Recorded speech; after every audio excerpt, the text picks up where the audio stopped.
Bismillahirrahmanirrahim. Allah, kalau kita sih bilang rumahku sorgaku, kalau hordeng belum bergelombang, karpet diinjak belum melesek gitu ya, atau belum ada apa yang kita inginkan, belum dibilang sorga. Lihat, coba pahami. Sampai Umar juga pernah komplain, ya Rasulullah, mintalah kenikmatan hidup untukmu. Ketika melihat Nabi tidur di atas tikar pelepah korma, ada tanda lidi di badan Rasul. Umar menangis meminta Rasul, mintalah kepada Allah apa yang kau inginkan ya Umar. Minta ya Rasulullah, minta. Apa kata Rasul? Mali wa mali dunya ya Umar, innama masali wa masali dunya qara'in rahat tahta zilal istajarah. Apa sih diriku dibanding dunia ini ya Umar? Jangan terlalu sedih lah melihat aku begini. Aku dengan dunia kayak pengembala kambing yang numpang santai di bawah pohon yang rindang. Itu pohon rindang dunia. Aku ya manusia yang akan lakukan musafir. Sabar. Dunia akan kutinggalkan. Itulah dunia kata Rasulullah. Ya, Masya Allah.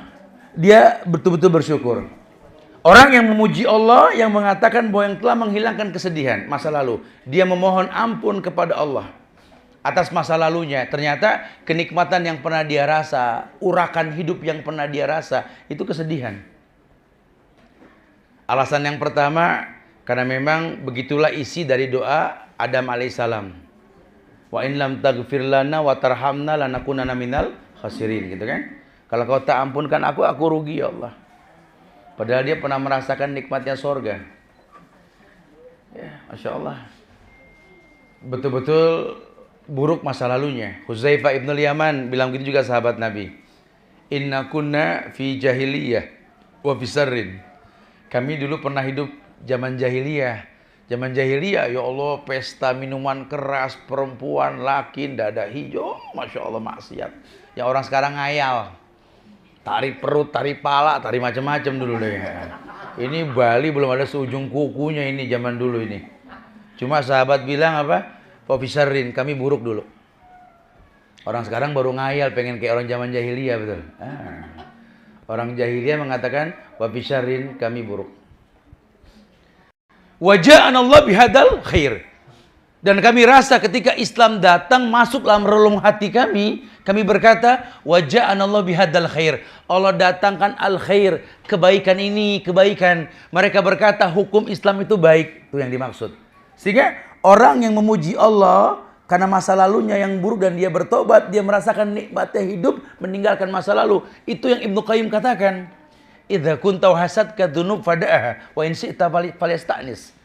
Kalau memang kamu susah ninggalin dosa, ya, coba dah belajar sekali-kali untuk merasakan nikmatnya tidak berdosa. Atau kalau memang kamu sudah bosan bikin dosa, orang ngomong sudah nggak pernah lagi masuk ke hati kamu, jujur sama hati kamu coba. Rasakan betapa nikmatnya hidup menghindari dosa. Coba jujur. Kalau memang kamu merasakan nikmat sudah kayak orang perokok kuat, dibilangin akan susah. Kita mau ngomong pakai bahasa apapun nggak bakal bisa. Ya kadang-kadang pinteran dia kita udah bilang jangan, kalau bisa udahlah. Ya manfaatnya apa? Ya saya juga tahu Ustadz ini memang nggak ada manfaatnya, makanya saya berusaha menghabiskan tiap hari biar habis. Gitu kan. Ada. Susah deh. Sampai kasus adik saya jadi saksi tuh di Mekah itu banyak teman-teman kita dari Jawa Timur tuh kalau habis mimpin tawaf nerokok masih pakai baju ihram. Saya bilang ya Allah, ya saya nggak bisa melarang itu hobi buat kalian mau bilang apa ya. Tapi paling tidak coba ada adab, itu kan ada bacaan. No smoking area. Paling nggak hormati tulisan. Oh kalau masalah ini saya tahu Tad. Cuma bacaan kami bukan no smoking tapi NO smoking Tad. Susah lagi, salah lagi saya bilang ngomong sekali.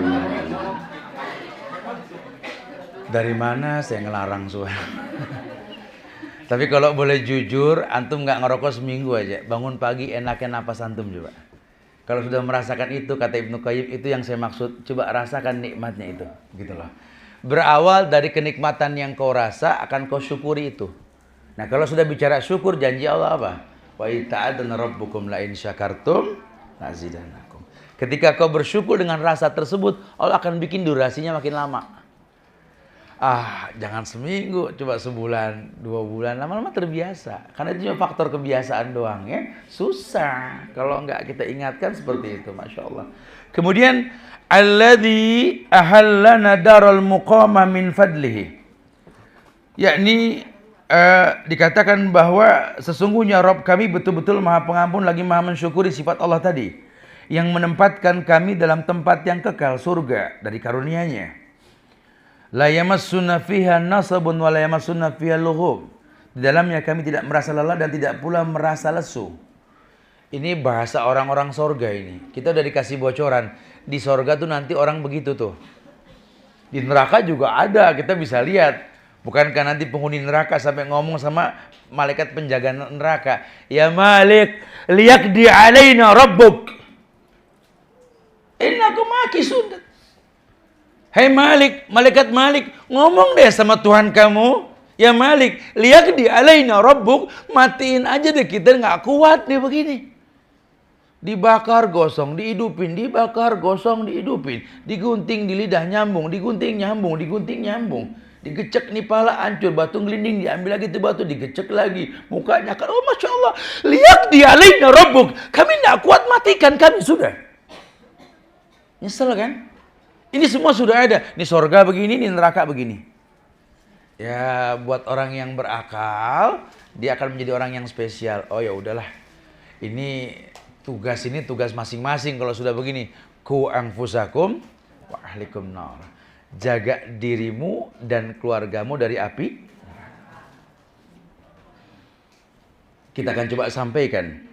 Orang yang spesial itu adalah orang yang acap kali membiasakan hidup ini selalu konsisten dalam iman dan amal saleh.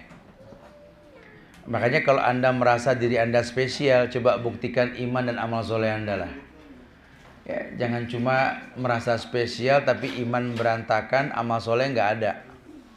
Karena orang yang beriman, orang yang beramal soleh ini adalah orang-orang yang betul-betul merasakan kebaikan dalam kehidupan. Surat An-Nahl ayat 97. An-Nahl ayat 97. Ketika Allah berfirman, Man amila salihan min dzakarin aw unsa wa huwa mu'min falanuhyiyannahu hayatan thayyibah walanajziyanahum ajrahum bi ahsani ma kanu ya'malun. Ini ayat sering kita dengar nih. Kita perlu sikapi dengan ilmu karena ayat itu mengatakan man amila salihan, barang siapa yang beramal saleh, min dzakarin au unsa, dari orang-orang laki maupun perempuan, wa huwa mu'min, dalam keadaan beriman, berarti menandakan nanti ada juga orang yang beramal soleh, amal baik, cuma dia nggak beriman. Ada. Kita berharap mudah-mudahan kita tergolong orang yang beriman dan beramal soleh. Wa huwa mu'min, janji Allah, falanuhyiyannahu hayatan thayyibah. Bukan walanuhyiyannahu, tapi falanuhyiyannahu. Cepat, kalau fa itu lebih cepat lah ketimbang wa, ada jedahnya dan maka. Kalau maka itu langsung gitu ya.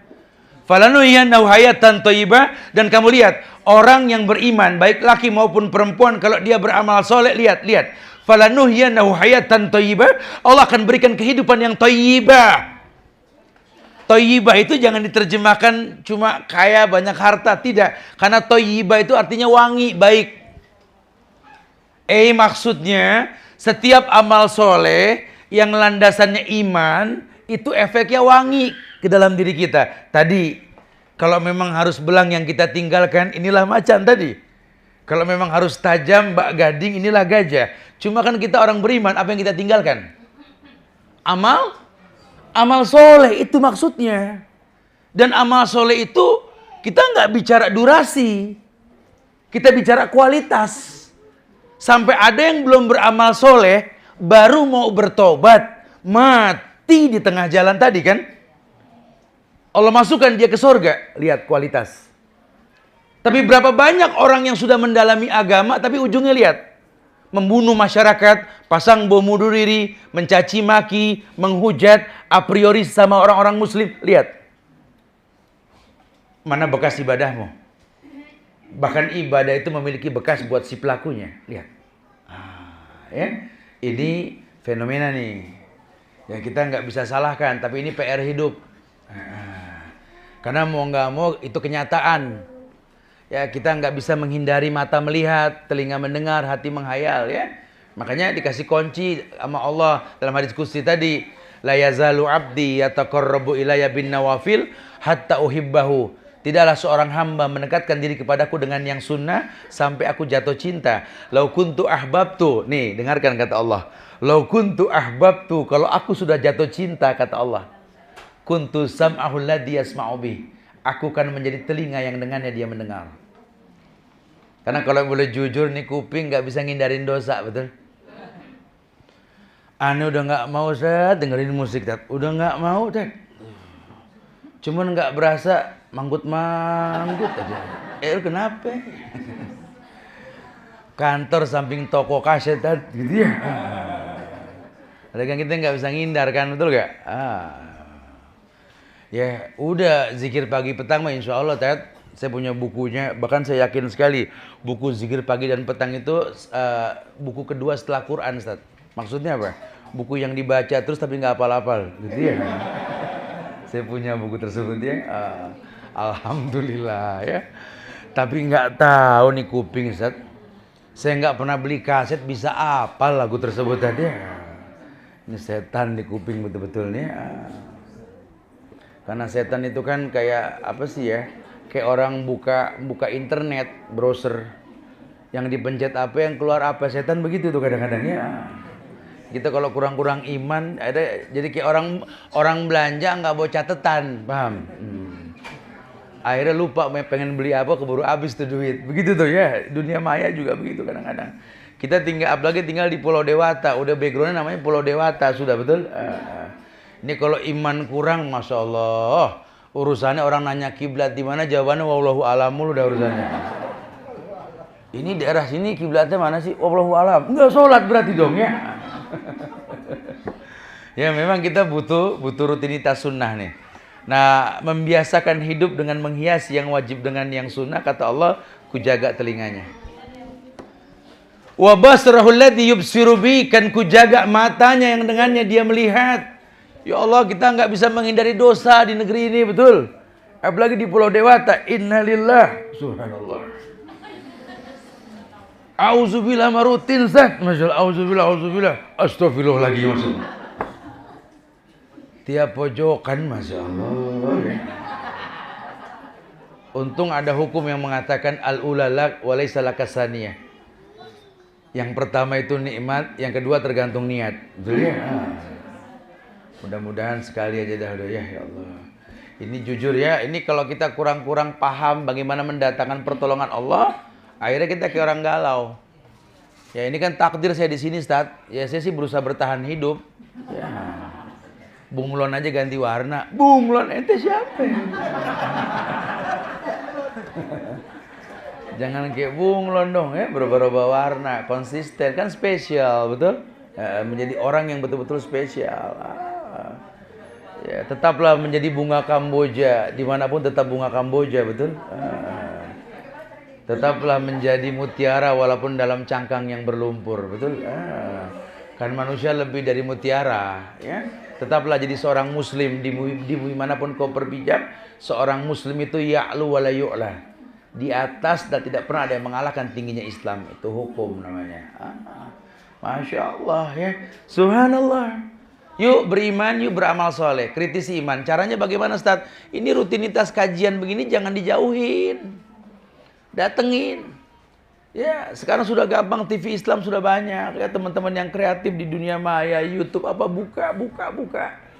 Coba lihat, paling nggak ada support dalam rutinitas keseharian kita untuk bisa beramal soleh. Karena ya Allah, kita nggak pernah tahu di mana kita bakal diwafatkan. Ini kalau Allah wafatkan kita besok kan innalillah. Ya, sudahkah bisa husnul khotimah atau jangan-jangan barang orang yang lagi di ngaben gitu loh ya. Wa yadubillah wa na'udzubillah. Taib ya. Kemudian Nabi ini pernah takjub sama orang beriman, kata Rasul, ajaban li amri mu'min, inna amrahu kullahu khairun Walaysa dzaka li ahadin illa lil mu'min. In asobathu sarra syakara fakana khairan lahu. Wa in asobathu dharra sabara fakana khairan lahu. Enggak usah bos kita di kantor, orang tua kita di rumah, istri, suami, anak-anak kita atau sahabat-sahabat kita. Nabi aja takjub sama orang beriman. Kata Nabi, ajaban li amri mu'min. Aneh takjub sama orang beriman. Kalimatnya ajab. Ajab, takjub. Bahasa kita tuh ajib. Cuma kita suka salah paham. Ajib enak. Ini ajib nih tat, ajib. Ajib enak. Ajib tuh takjub, heran. Kita ngelihat orang aslinya nggak begini, diwarna-warnain rambutnya. Ajib nih orang gitu ya tuh. Aneh nih orang, heran gitu tuh, ajib namanya ya. Nabi bilang, heran saya sama orang beriman, kata Rasul. Ajib, ajaban li amri mu'min. Inna amrahu kullahu khairan. Karena semua perkara orang beriman tuh baik. Orang beriman mau diuji seneng, bersyukur. Diuji susah, dia bersabar. Ajib, betul-betul ya. Ini manusia segala tempat. Ini spesial banget ini. Ya, bukan nasi goreng spesial. Cuma gara-gara sambelnya setan katanya gitu ya. Level 5 ifrit dong berarti ya. Orang beriman spesial, takjub sama orang beriman ini. Di bumi mana lihat, nggak ngaruh ditegakkan hukum. Masya Allah. Ya kan pendahulu kita di Bali kan begitu dulu kan. Kalau kita sedikit belajar sejarah Bali kan, ini keamanan Raja Bali siapa yang megang kalau bukan putra-putra Banyuwangi yang muslim, betul? Coba bongkar dikit sejarah lah ya. Jangan cuma menikmati hasil sejarah. Harga diri satu bangsa tuh kalau paham sejarah. Oh, Masya Allah.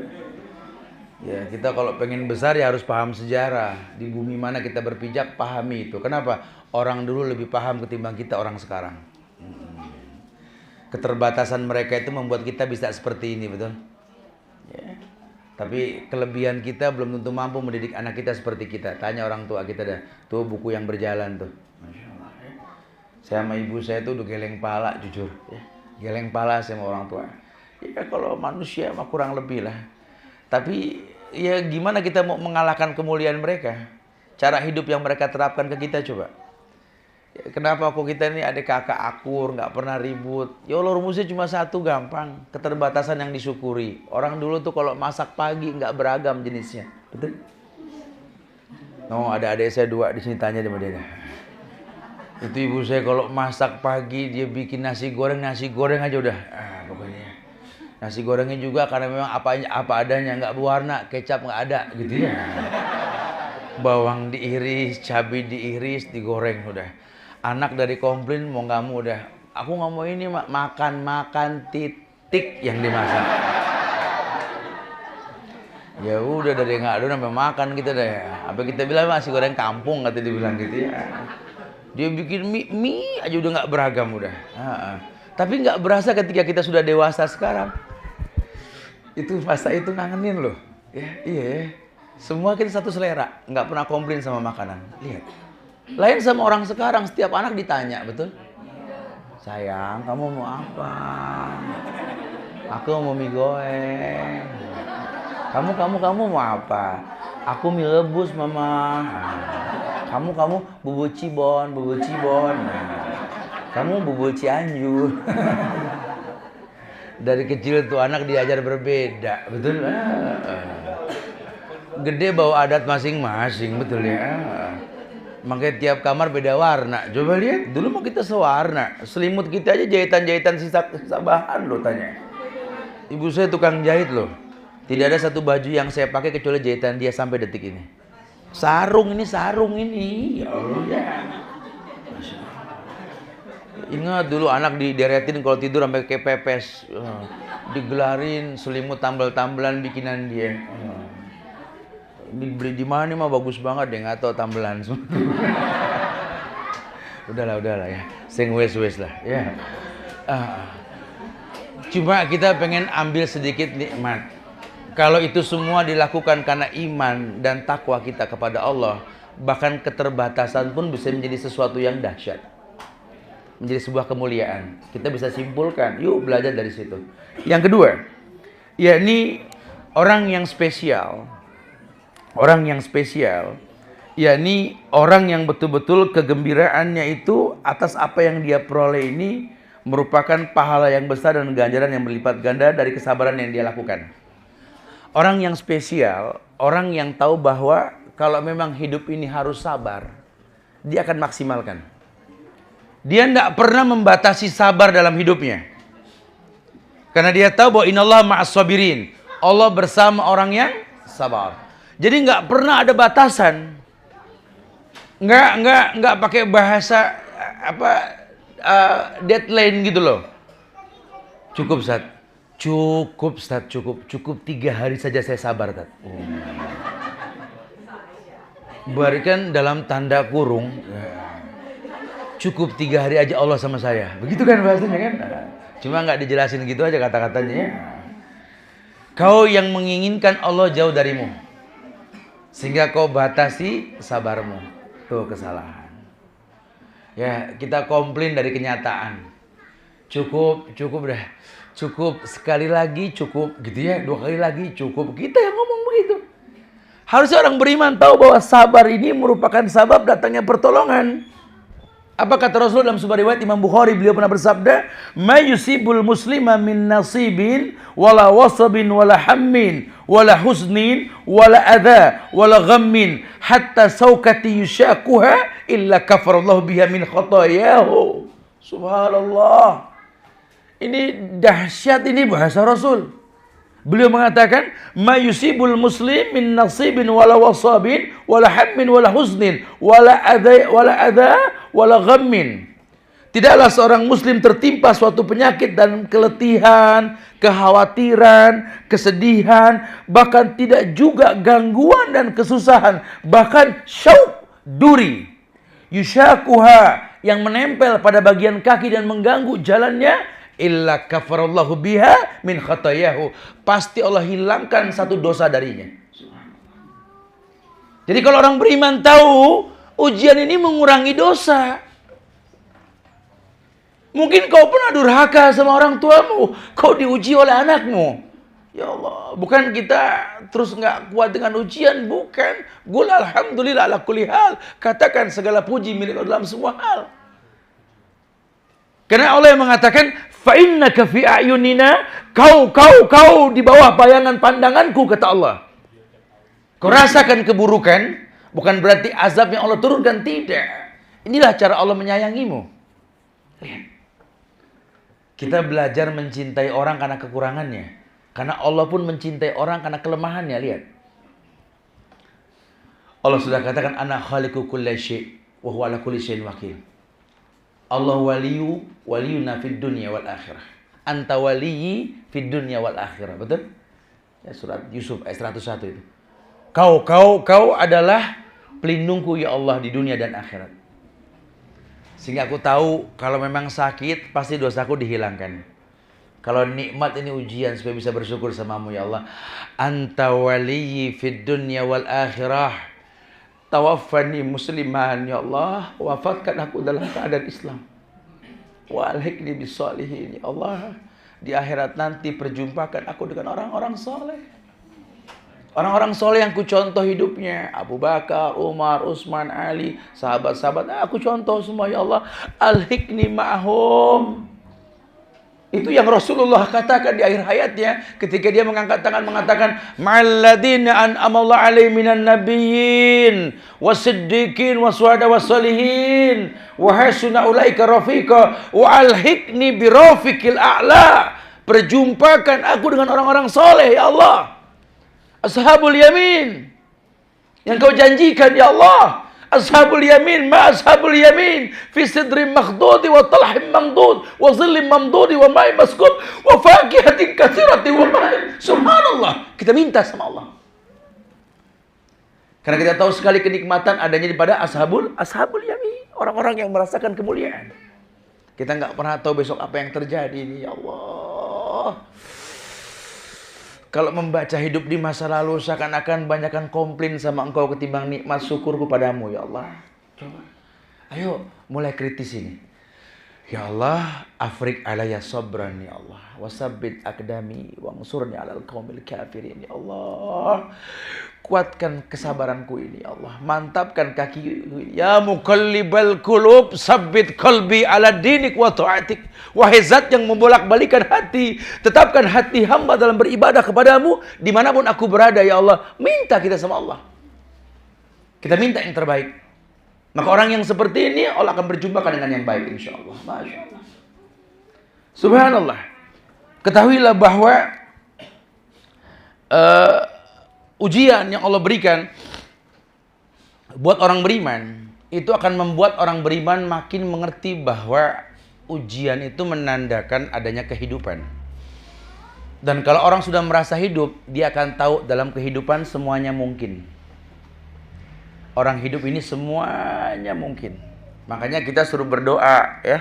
Kadang-kadang orang yang sudah beriman saja Allah katakan ya ayyuhalladzina amanu isbiru wasabiru warabitu wattaqullaha la'allakum tuflihun. Hai orang yang beriman, sabar-sabar. Kuatkan sabarmu ya. Bak orang yang menjaga di perbatasan. Karena banyak juga orang beriman gak kuat.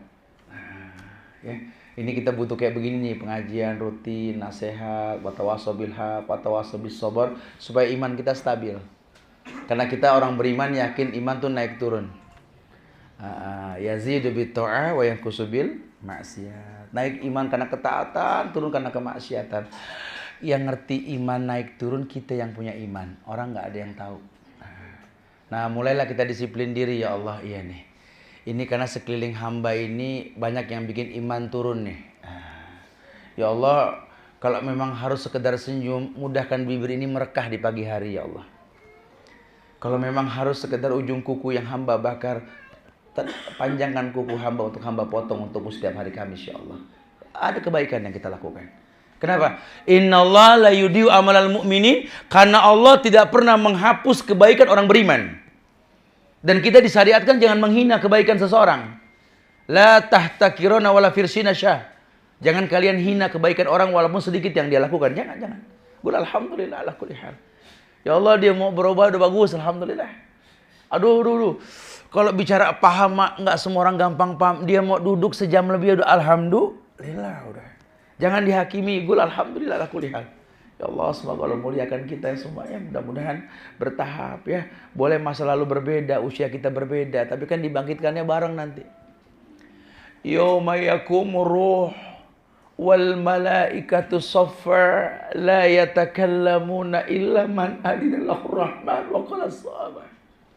Bangkit bareng kita bersop-sop nanti di akhirat. Qul fatakhurlah.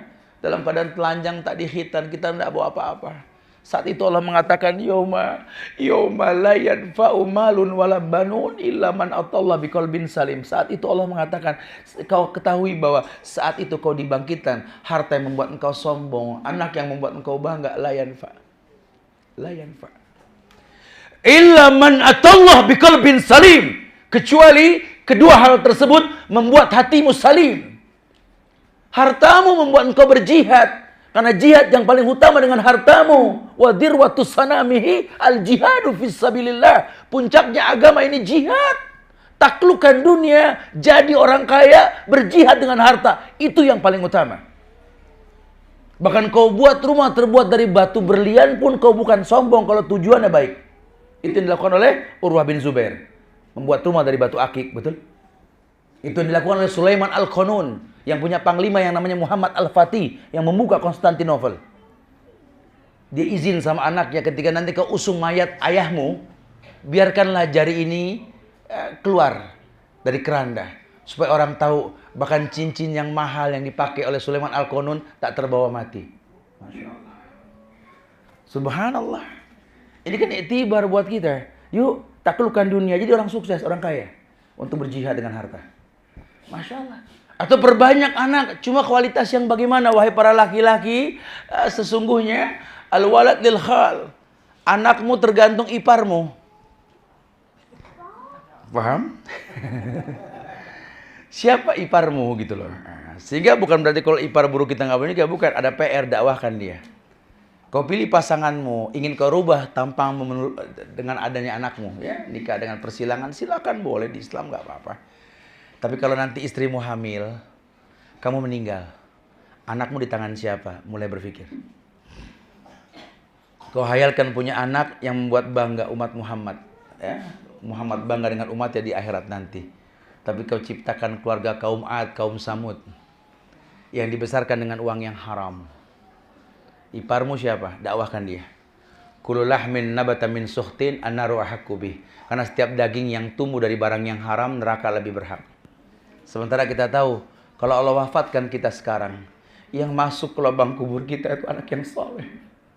Satu doa, Rabbi habli minas salihin. Allah nggak ajarkan orang tua mendoakan anak yang lain cuma satu, Rabbi habli minas salihin. Ya Allah,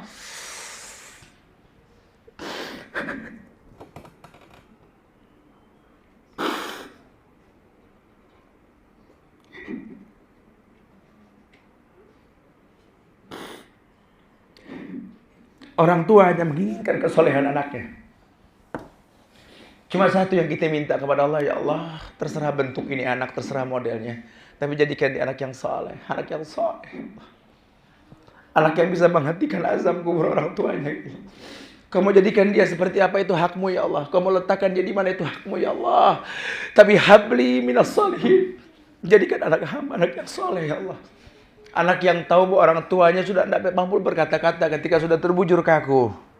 Kecuali doa anak tersebut. Allahumma gfir lahu warhamhu wa'afi wa'afanhu. Allahumma gfir laha warhamha wa'afiha wa'afanha. Masya Allah. Anak yang rotban min zikrillah, yang mulutnya basah karena mengatakan Rabbi firli wali walidayya warhamhuma kama rabbayani shaghira. Anak yang tahu kalau dewasa nanti hidup tidak ada artinya tanpa sholat. Anak yang betul-betul tahu bahwa hubungan dia dengan Tuhan terikat dengan syahadat dan sholat. Ya Allah, minta sama Allah. Orang yang beriman paham. Kalau Anda spesial, tegakkan kemuliaan ini. Bahwa anak yang dititipkan melalui rahim istrimu, tanggung jawabmu, wa ma khalaqtul jinna wal insa illa, adalah anak yang tercipta untuk beribadah. Bicara dia mau jadi apa nanti urusan Allah lah. Tapi cetak dia menjadi anak yang betul-betul paham hidupnya untuk ibadah. Kenali Allah dengan benar, kenali Nabi Muhammad dengan benar, kenali Islam dengan benar. Sehingga nanti di bumi manapun dia berpijak, yang dia katakan la ilaha illallah, kalimatu hiyal ulia, kalimat yang tertinggi. Bahkan di pulau yang banyak kesyirikan pun akan terlihat cahaya tauhid. Ini yang kita inginkan. Allah muliakan kita di bumi manapun insyaAllah. Karena Allah letakkan mutiara di Mekah. Di tengah-tengah orang menjadikan Ka'bah sebagai tempat penyembahan berhala. Tegak Islam. Kenapa kita tidak bisa? Tapi butuh ilmu. Ya? Jadilah orang yang spesial dalam hal ini. Yang ketiga, kita betul-betul harus berilmu bahwa orang yang spesial itu orang yang mengetahui hakikat dunia, bahwa dunia ini fana. Dunia ini fana. Kenikmatannya sedikit. Orang yang spesial tahu. Makanya ketika Rasul bersabda bahwa nikmat satu yang kau rasakan di dunia, 99-nya masih di akhirat. Bahkan dalam sebuah riwayat dikatakan, kalau kau pengen tahu kenikmatan akhirat dengan dunia, ya, masukkan jarimu ke tengah laut. Angkat jarimu. Setetes dari ujung jarimu itulah kenikmatan dunia yang kau rasa. Tapi laut yang luas, samudra yang luas, itulah kenikmatan akhirat. Masya Allah. Kita suruh banyak bermuhasabah diri. Kulau kanal bahru midadan li kalimati rabbi, la nafidal bahru qabla an tanfada kalimatu rabbi walau ji'na bimislihi madada. Ya, kul inna, dan seterusnya. Katakan ya Muhammad, katakan kalau seandainya kamu pengen menulis nikmat yang Allah berikan kepada kamu, kalimat-kalimat Allah tidak tertulis, walaupun kau jadikan laut yang luas bak tinta, batang kayu yang ada ditanam di atas muka bumi ini sebagai kalam untuk menulisnya, tidak akan pernah tertulis walaupun kalau didatangkan lagi sebanyak itu tinta dalam samudra tadi. Masya Allah. Ini supaya kita banyak menghitung nikmat Allah. Wa bi ni'mati rabbika fahaddis. Nikmat Allah sebut. Makin kau sebut nikmat Allah, makin kau merasa kecil di hadapan Allah. Wa in ta'uddu nikmatallah la tuhsuha. Kamu tidak akan pernah sanggup menyebut nikmat Allah. Ketika kamu tidak sanggup, itulah namanya khauf wa tama'. Maka takbirmu itu karena takzimmu. Allahu Akbar. Berasa tuh. Allah Akbar, ana shagir. Allah yang maha besar, aku kecil. Masya Allah. Betul-betul dia paham sekali. Maka ada takzimiyah di situ. Ayat yang dia baca juga menggetarkan jiwa. Alhamdulillahi Rabbil Alamin. Segala puji milikmu ya Allah, Rabb yang menciptakan alam ini. Aku cuma bagian dari alam ya Allah. Ya. 1 rakaat, 2 rakaat, 3 rakaat, 4 rakaat nggak berasa. Orang beda setelah sholat. Tanha anil faksa wal munkar. Sholat bisa membuat dirinya tidak berbuat keji dan munkar. Ya, Masya Allah. Allah kabarkan seperti itu. Ya, ad-dunya sijnul mu'min. Bahwa dunia ini merupakan penjara buat orang beriman, wa jannatul kafirin. Rawahul Muslim.